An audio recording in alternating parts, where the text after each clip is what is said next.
The Black Forest region of southwest Germany is world famous for its cuckoo clocks, which have either 1-day or 8-day movements, meaning that's how long they run on one winding. The standard feature is a little bird that emerges and cuckoos when the clock strikes. Some clocks also play music and have moving figures.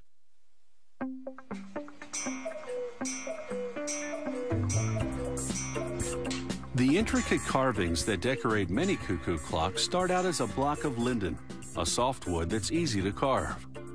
An artisan first outlines the basic shape using a stencil and paint, then cuts it out with a jigsaw. Here he's cutting 3 blocks at once. To steady the piece, he mallets it to nails protruding from a block of wood. Then he begins carving, using up to 50 different knives to sculpt exceptionally fine detail. The clock cases these carvings decorate are made of pine or plywood, depending on the model. Often a case has no carving at all. Instead, an artist paints an elaborate design. Some cases feature a combination of painting and carving. The technical artistry is on the inside.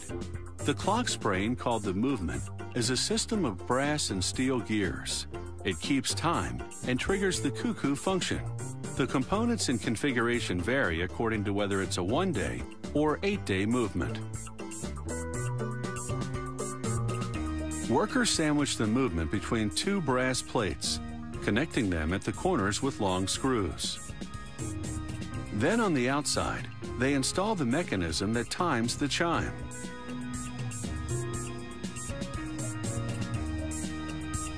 Next, the steel wire on which the cuckoo bird will perch. Then last but not least, the reels that will move the clock hands. The factory runs every finished movement for 2 days straight to ensure it functions perfectly. The first part that goes on the clock case is the dial. They tack it with tiny nails. Next, the wooden cuckoo bird. They insert the movement's perch wire through a hole in his foot, then secure it with a screw so he doesn't fly off. After trimming his tail so he'll fit, they screw the movement, bird and all, inside the case.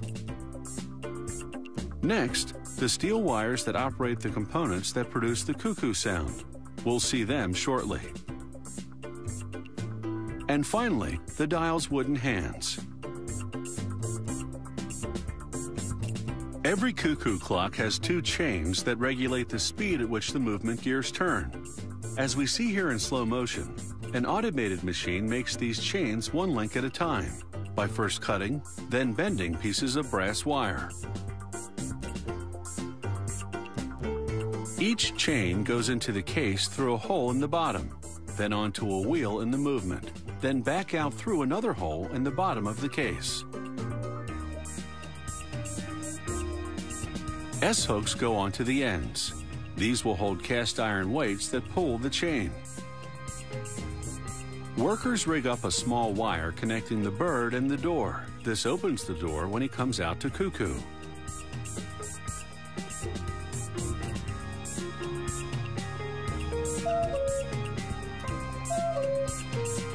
As this demonstration shows, the bird's cuckoo is actually the sound of air pumping in and out of 2 miniature bellows. Before each cuckoo, the hammer on the end of this steel wire hits a tiny gong. The number of gong cuckoos indicates the hour. After connecting the bellows to the movement, there's just 1 step left, running a wire from the movement through the bottom for the pendulum. The technical choreography can now begin. Winding up the clock raises the chain, pulling up the weight on the end. As the weight falls back down gradually, it pulls the chain, which turns the movement, which drives the hands of the clock. The pendulum regulates the pace. At this factory, a clock gets the seal of approval only after a 2-day test run during which it must perform impeccably. It's this attention to detail, both artistic and technical, that makes these traditional German cuckoo clocks such timeless treasures.